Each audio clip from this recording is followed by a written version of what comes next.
Tole egaa hordoftootaa fi jaalattoota maatii chaanelii keenyaa kan taatan hundumti keessan akkam jirtu nageenyi badhaadha isiniin jecha.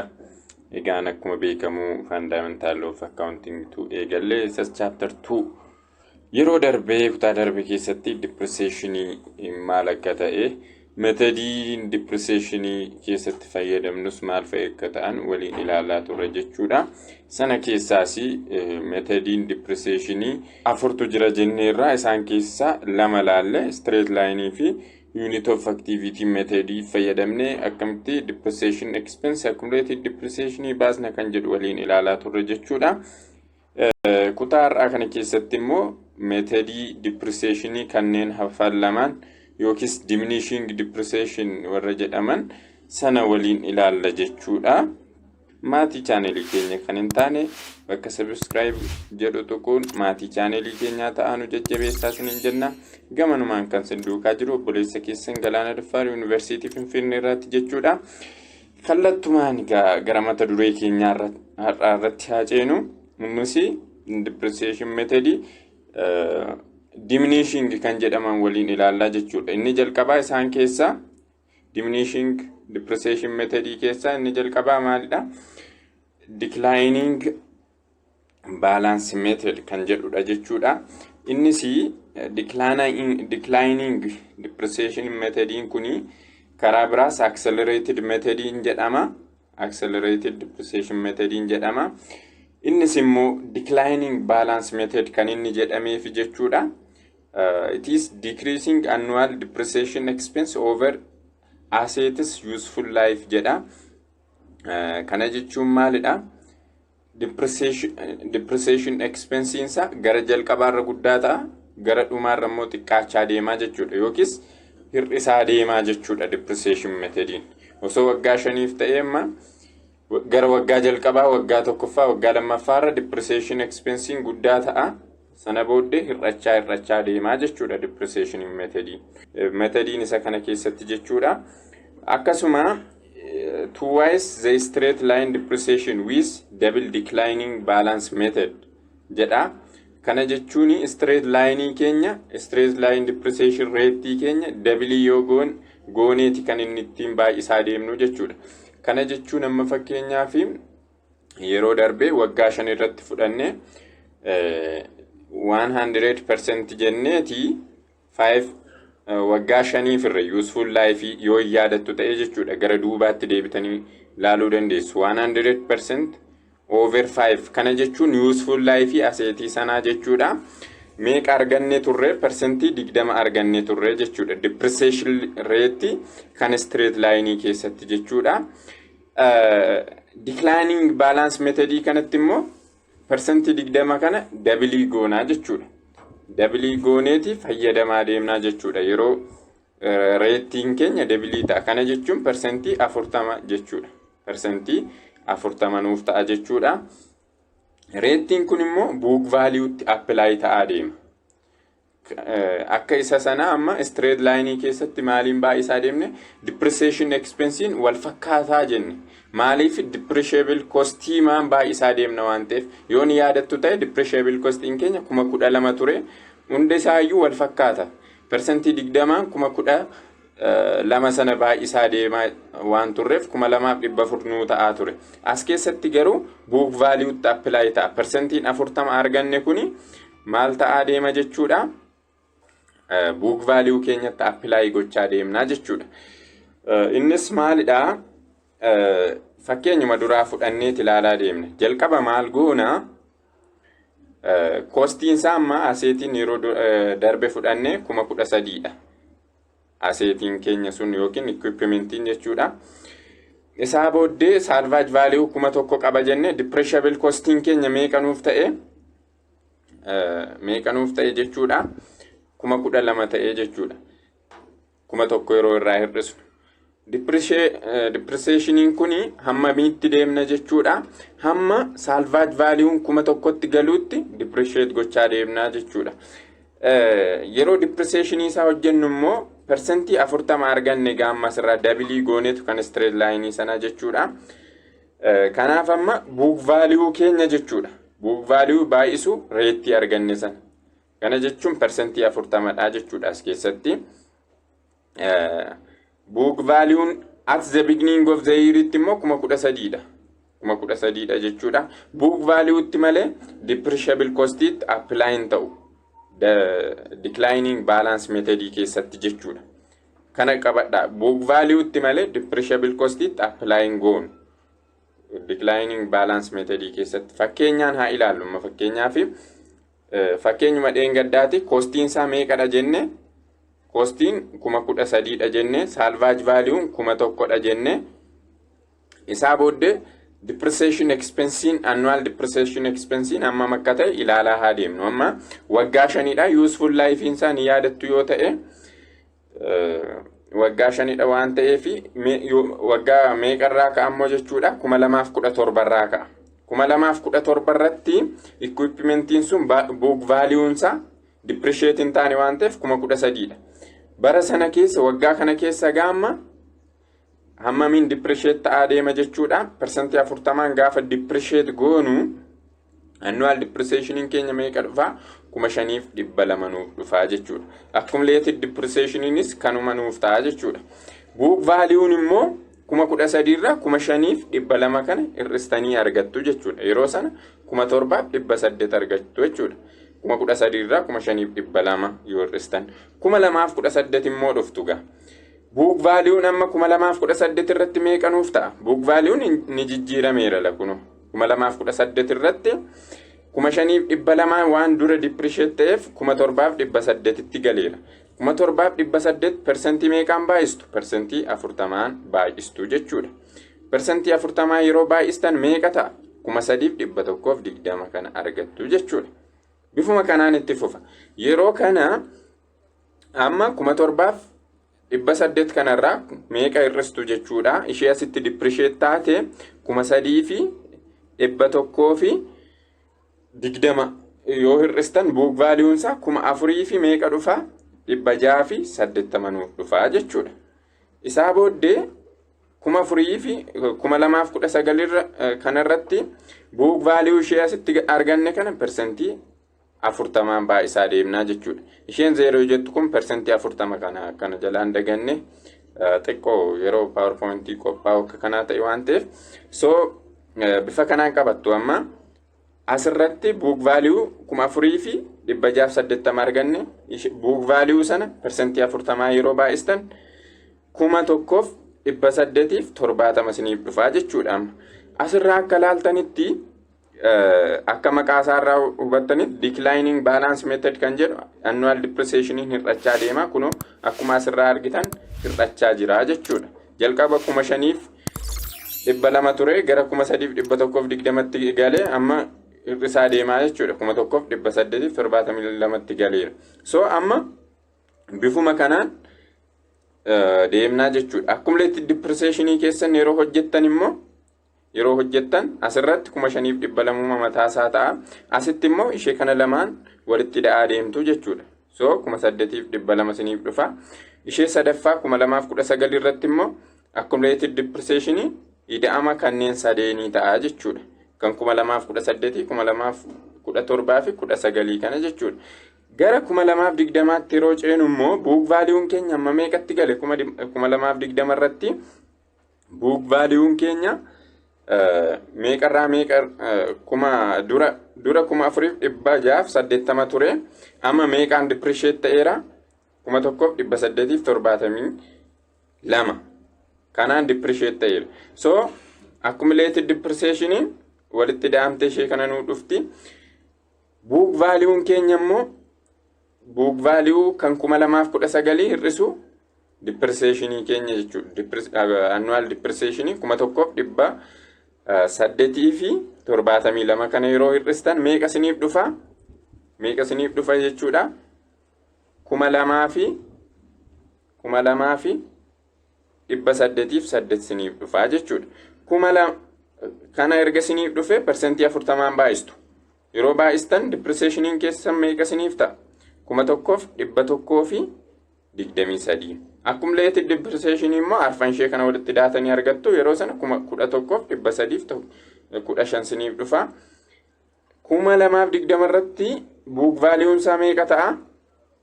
Book value isaa meeqa ta'a? Book value 2020 hir'isuu annual depreciation 2020 yeroo hir'isan meeqa isiniif dhufa? 1685 isiniif dhufa jechuudha. Book value isaa 2020 irratti jechuudha. Indiidha isheen asiinii kun, isheen asii beginningidha. Beginning jechuun dhuma amma fakkeenyaaf beginning of 2020 ni jedhu kun end of 2019 ishee jettu kanadha jechuudha. Akka kanaatti yoo qabattan gaarii. So amma 2021 irratti immoo book value keenya meeqa nuuf ta'a? 1685 ta'e. Isaa booddee book value isaa kan argate bakka kanatti kanan sinitti immoo just sirrii nuun dhufu bakka kanatti. Maaliif amma persentii 40 gaafa baay'istan 674 siniif dhufa. Maal immoo ta'uu qabaa? 2021 kanarratti accumulated depreciation keenya depreciable cost wajji walqixa ta'uu qabaa. Book value keenya immoo salvage value keenya duukaa walqixa nuuf ta'uu qaba. Ishee kana 1000 argachuu fi iddoo kanatti adjustment hojjechuu qabdu jechuudha. Adjustment yoo hojjettan malee 1000 siniif hin dhufu jechuudha. Maaliif 1000 fi 685 hir'isuu jechuudha. 685 kanatu 1000 dhufa malee 1685 hir'isuu 674 meeqa nuun dhufu jechuudha? 1000 nuuf hin dhufu jechuudha. Ila kun jala kanatti calculation kan hojjetamee jiru adjustment hojjenna malee bakka kanatti salvage value kana argachuu dhiisuu dandeenya jechuudha. Garuu dirqamni nurra jiru salvage value kana argachuu qabnaa jechuudha. Dhuma kanarratti book value ishee salvage value wajjin walqixa ta'uu qabdi jechuudha. Journal entry 2017 jalqaba irratti yookiin dhuma irratti meeqadha? Depreciation expense 5200, accumulated depreciation 5200 jenne debitiif creditiidhaan keenya jechuudha. Inni taanu kun immoo maalidha? Partial year yoo sin gaafate jechuudha. Fakkeenyaaf osoo partial year sin gaafate depreciation akkamitti akka hojjettanii jijjiiramuu ni danda'a. Inni kun akkuma jirutti kanuma duraati ishee partial year kana keessatti bakka itti jijjiiramtu tokko sinitti meen darbaa jechuudha. Otoo partial year sin gaafate amma fakkeenyaaf Jaanuwaarii 1 irraa eegalaa jenne kan duraa irratti jechuudha. 2017 Jaanuwaarii 1 irratti osoo equipmentiin kun ji'a 3 ture fakkeenyaaf Aapiriilii jalqabaa irratti osoo bitame akkamitti akka fayyadamnu kan nuuf ibsudha jechuudha. Partial year kan jennu kun jechuudha. Fakkeenyaaf ji'a 3 ture ka'eeti bitame waan ta'eef jechuudha. Amma fakkeenyaaf 9 irra 12 baay'iseera akka asirraa argaa jirtan kanatti jechuudha. Maaliif yoo jettanii maaliif 9 irra 12 baay'ise jettanii ji'a 3 erga tureetii waan bitee fi 9 irra 12 jenneeti meeqa maaliin baay'isna jechuudha. Book value keenya sanaan baay'isnaa jechuudha. Book value keenya sanaan baay'isna jechuudha. Yeroo sana 3900 nuu dhufaa jechuudha. Akkamitti yoo jettan 13,000 baay'isuu persentii 40 baay'isuu 9 irra 12 yoo baay'istan jechuudha. So amma book value jijjiiramaa deema waan ta'eef depreciation keenya maal ta'a jechuudha? Jijjiiramaa deemaa jechuudha asirratti. Maaliif book value amma 3,900 yeroo hir'istan meeqa siniif ta'a? Inni dura 7,800 ture jechuudha. Amma 9,100 siniif ta'a deemaa jechuudha. Bifa kanaan deemaa jechuudha. Partial year yoo siniif ta'e jechuudha. Yoo partial year hin taane garuu book value keessan baay'isuu persentii sanaan baay'isaa deemtu jechuudha. Book value immoo maalidha? Cost minus annual depreciation ta'uusaa hin dagatinaa jechuudha. Book value is equals to cost minus annual depreciation. Kanarraan kan hafe wal fakkaataadha. Isuma sana duukaa bifuma sanaan hojjechuu dandeessu jechuudha. Isa kana jedheen nan darbaa akkuma isa dura siniin jedhe garuu bakka kanatti 472 kana yeroo baay'istan jechuudha 180 siniif dhufuu dhiisuu danda'a. Adjustmentiin hojjetameetidha bakka kanatti ofii keessan adjust gootanii akka salvage value keessan 1000 siniif ta'u yookiis immoo depreciable costing keessan 12,000 akka siniif ta'utti adjust gootaniiti argattu jechuudha. Inni taanu sum of the years digit kan jedhudha. Inni kunis akkuma declining balance method sana jechuudha. Annual accelerated method dha. Akkasuma maalidha? Depreciation keenya hirrachaa deemaa jechuudha. Hirrachaa deemaa jechuudha. Inni kun immoo maalitti apply ta'a? Akkuma straight line fa depreciable cost irratti kan nuyi apply goonu jechuudha. Book value osoo hin taane depreciable cost irratti dha jechuudha. Maal goona isinitti fakkaate? Jalqaba depreciable cost maal gooni arganna? Cost minus salvage value jenne over jenne maal arganna? Depreciable cost over in jennu cost minus salvage value dha. Jalqaba depreciable cost argachuuf. Innis 13,000 minus 1,000 gaafa jennu meeqadha? 12,000 arganneerra. Fakkeenyuma isa duraatiin deemaa jirra waan ta'eef. Percentii isaa booddee erga kana arganne maal goona jechuudha? Formula qabna kan ittiin hojjennu jechuudha. Depreciable cost keenya erga arganne jechuudha. Isaa booddee formulaan sun maalidha jechuudha? N jettu into n plus 1 over 2 jettanii argattu. Kana jechuun maal argattu jechuudha? Amma fakkeenyaaf waggaa 5 useful life isaa waggaa 5 jenneerra. Waggaan 5 suni 5 ida'uu jettu into jettaniiti 5 ida'uu tokko irra meeqa jettu 2 jettu. Yookiis immoo waggootuma jiran sana walitti ida'uu dandeessu. Amma useful life isaa 5 yoo ta'e 1 plus 2 plus 3 plus 4 plus 5 jettanii walitti daatanii argachuu dandeessu. Yookiin formula isa jalqabaa isinitti hime kana n times into n plus 1 over 2 kana yookiis immoo digitootuma kana walitti daatanii argachuu dandeessu jechuudha. Isaa booddee depreciable cost keessaniin baay'istu jechuudha. Kana jechuun amma fakkeenyuma dura nuuf kenname sanarraati costiin isaa 13,000 jenneerra minus jenne salvage value keenya yeroo irratti 12,000 arganne mitiire depreciable costing keenya 12,000 dha kuma sirraa argitan. Isaa booddee maal gootu sum of the years digit inni jennu kuni 15 nu dhufa. Useful life 15 qabna. Useful life keenya sana maal goona? 5 sana tokko ida'uu jenna, 2 jenna, ida'uu 3 jenna, ida'uu 4 jenna, ida'uu 5 jenna. Yeroo walitti daanu meeqa nuuf ta'u warri kun 15 nuuf ta'u jechuudha. So 15 kana maal goona? Waggaa jalqabaa irratti depreciation keenya maal ta'a? 5 irra 15 baay'isu 12,000 nuuf ta'a jechuudha. Yeroo sana depreciation keenya meeqa nuuf ta'a? 4,000 ta'a jechuudha. Accumulated depreciation is 4,000, book value 9,000 jechuudha. Waggaa lammaffaa irratti immoo waggaa sana tokko irraa hir'isne 4 irra 15 jenna. Digitootuma keenya walitti daanii arganne ishee 15 kun haaraa akkasinitti hin taane. Tokko ida'uu 2, ida'uu 3, ida'uu 4, ida'uu 5 jenneeti jechuudha.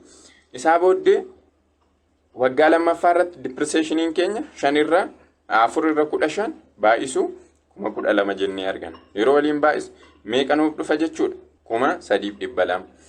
Itti aansee waggaa sadaffaa irratti 3 irra 15 jenneeti. 3 irra 15 jenneeti. Depreciable cost keenya kanaan baay'isnaa jechuudha. Yeroo sana depreciation expense 2,400 nuuf ta'a jechuudha. Bifuma kanaan deemtu hamman tokkotti galutti jechuudha. 15 firaa deemtu jechuudha. 15 gaafa firaa deemtan isaa booddee depreciable cost keessanii gaafa baay'istan annual depreciation argattu. Accumulated depreciation immoo waggaa jalqabaa irratti isuma annual depreciation sana duukaa wal qixa. Waggaa lammaffaa irratti ishee kana lamaa walitti daatanii accumulated depreciation argattu. Accumulated depreciation keessan dabalaa deema hamma maalitti hamma depreciable cost keessan argattan kanatti jechuudha. Depreciation expense keessan immoo hir'achaa deemaa jechuudha. Akkuma isa declining balance method jechuudha. Amma as keessatti 2012 irratti otoo jenne kan inni eegale So kuma lamaaf kudha lama irratti eegale jenne annual depreciation kuma lamaaf kudha lama irratti meeqadha jechuudha. Depreciation expense kuma afuriin ishee jalqaba kana irratti arganne debit goonee galmeessina. Accumulated depreciation keenya kuma lamaaf kudha lama kana irratti kuma afur kanaan credit goonaa jechuudha. Partial year gaafa jedhu immoo akkuma sila siniin jedhee amma fakkeenyaaf ji'a 3 erga turee ka'eeti jechuudha. Yookiin beginning ji'a jalqabaa irra bitamuu dhiise ji'a 3 erga deemee jechuudha. Waggaa kana keessa ji'a 3 erga cabe osoo bitee akkamittidha kan jedhu some of the years digitii kana keessattis mee maal akka fakkaatu haa ilaalu. Depreciable costing keenya kuma 12 arganneerra kuma duraatti jechuudha. Osoo ji'a 3 turee ka'ee bitamee immoo amma maal goona jechuudha. 5 irra 15 baay'isu 9 irra 12 jenne mee depreciation expense keenya argannaa jechuudha. Waggaa lammaffaa irratti 5 irra 12 baay'isu 3 irra 12 jettu isaa booddee waliin baay'istanii argattu ida'uu jettu. Kuma 12 baay'isu 4 irra 15 baay'isu 9 irra 12 jettanii ishee kana argachaa deemtu jechuudha. Tokko tokkoon isaa booddee waggaa sadaffaa irratti maal goona? Asii kana qabnaa. Isaa booddee 4 irra 15 baay'isu 3 irra 12 jetti maal goona? Ishee kuma 12 kanaan baay'isna. Ida'uu jenna ammas. Kuma 12 kana maaliin baay'isna ammas? Ishee kana 3 irra 15 baay'isu 9 irra 12 jettanii yeroo walitti daatan meeqa siniif dhufa? 2600 siniif ta'a. Haaluma asirraa wal fakkaatu kanatti bifa kanaan hojjechaa deemtu jechuudha. Walitti daatola ishee kana waliin erga waliin baay'istanii isheen kuniif kun walitti ida'amaa deemti. Asii kunis walitti ida'amaa deemti la. Walitti ida'aa deemtu kana. Isaa booddee depreciation keessan argachaa deemtu jechuudha. Accumulated depreciation akkuma dura isinitti hime amma jalqaba irratti 3,000 dha. Ishee lammaffaa kana irratti ishee kana lamaan walitti daatanii argattu. Bifa kanaan hojjechaa deemtu jechuudha.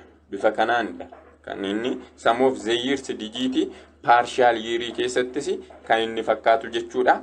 Dhumarratti amma depreciable cost keessan argattanii deemtu jechuudha. Yookiis immoo book value keenya kuni salvage value duuka walqixa hammanni ta'utti hojjechaa deemtu jechuudha.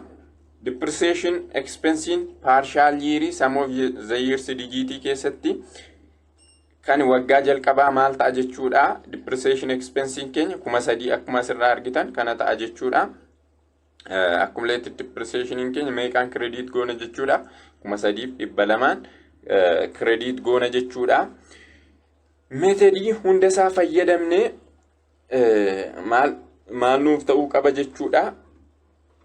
Book value keenya jechuudha. Compare yeroo goonu depreciation keenya gosa arfan isaanii yeroo hojjennu jechuudha.